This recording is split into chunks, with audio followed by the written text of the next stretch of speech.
Okay, wait a minute. Coach Pruitt is on the line. Coach Pruitt, can you hear us? Yeah, Tom, how you doing? I'm doing good, Coach. Saw you had the lead in that game. I was kind of immersed in my own game over there at Burns. Looks like Thomas Jefferson came out on top, though, Coach. Spirited effort from your boys. Why don't you tell us what happened in that game? Well, two good teams.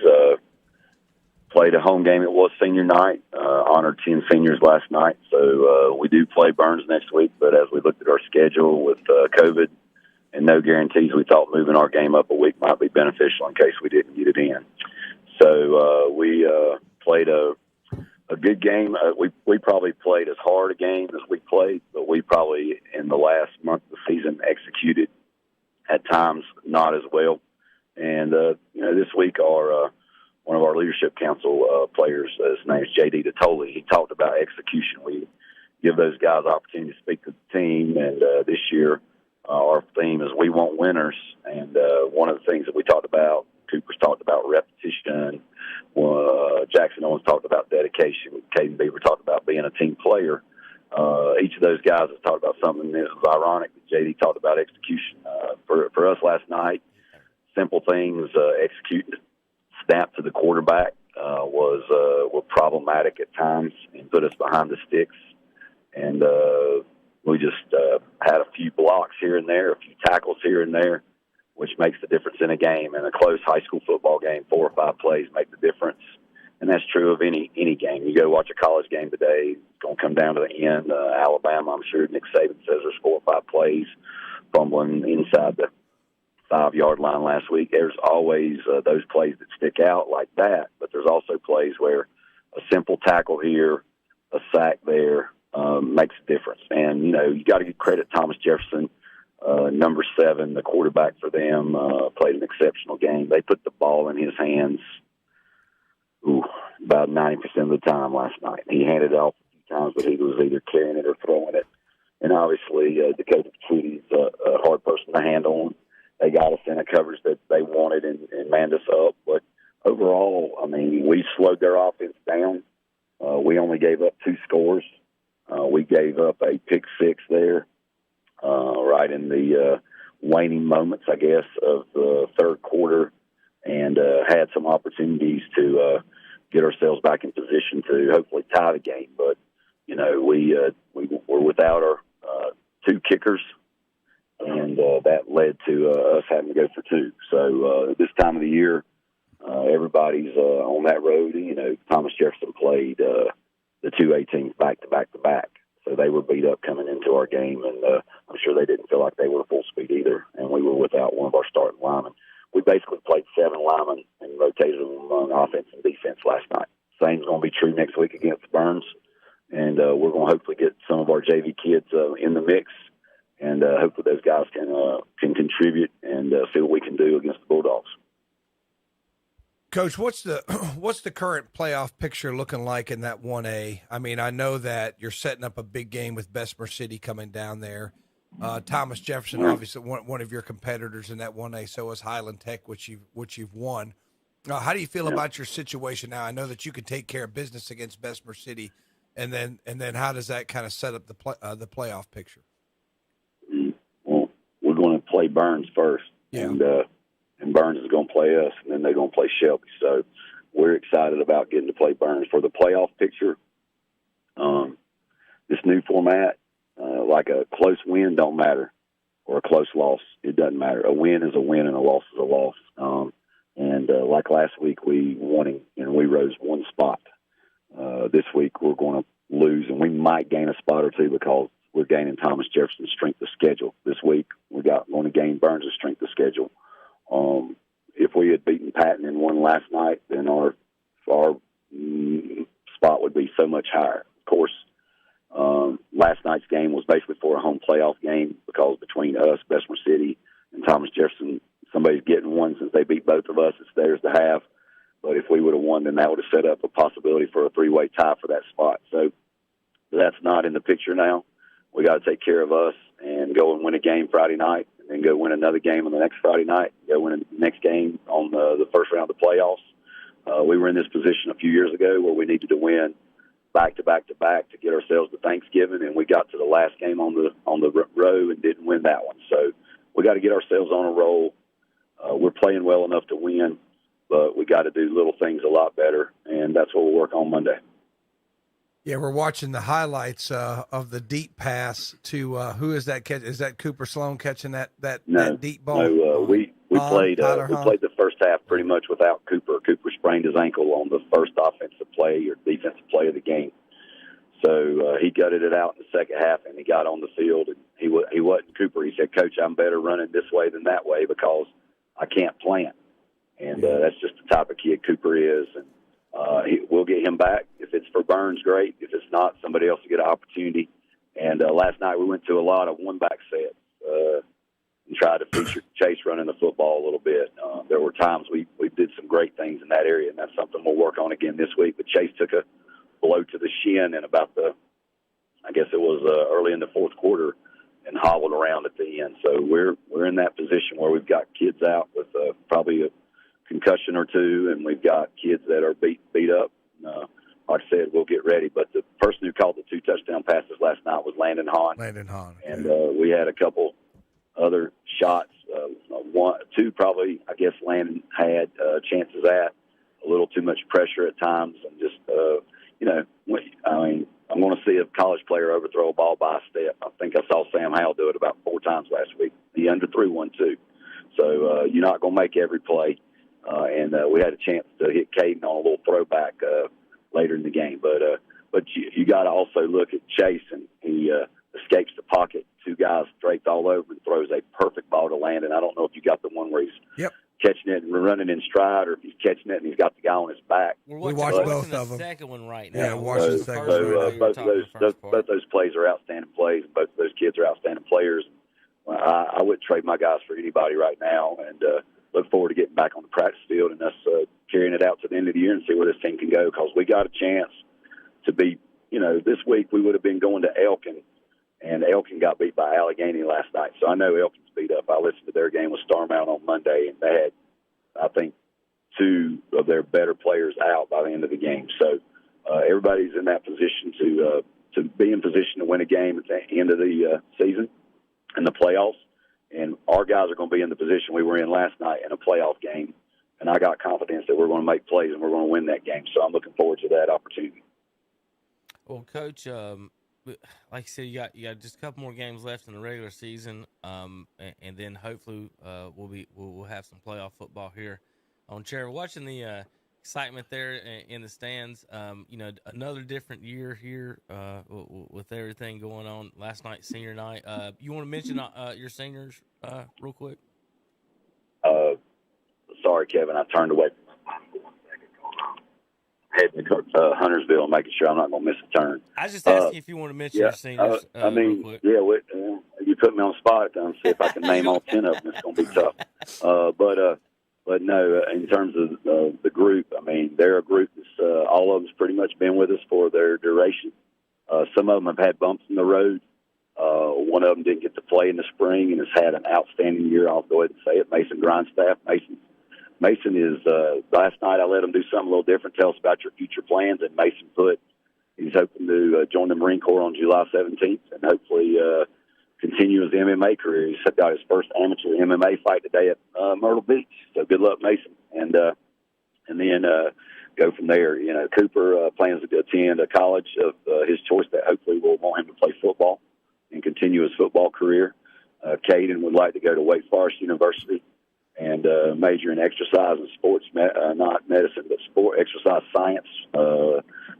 Let's see, definitely exercise science. And then Jackson Owens, who is ranked number 1 in his class, is going to NC State to study biology.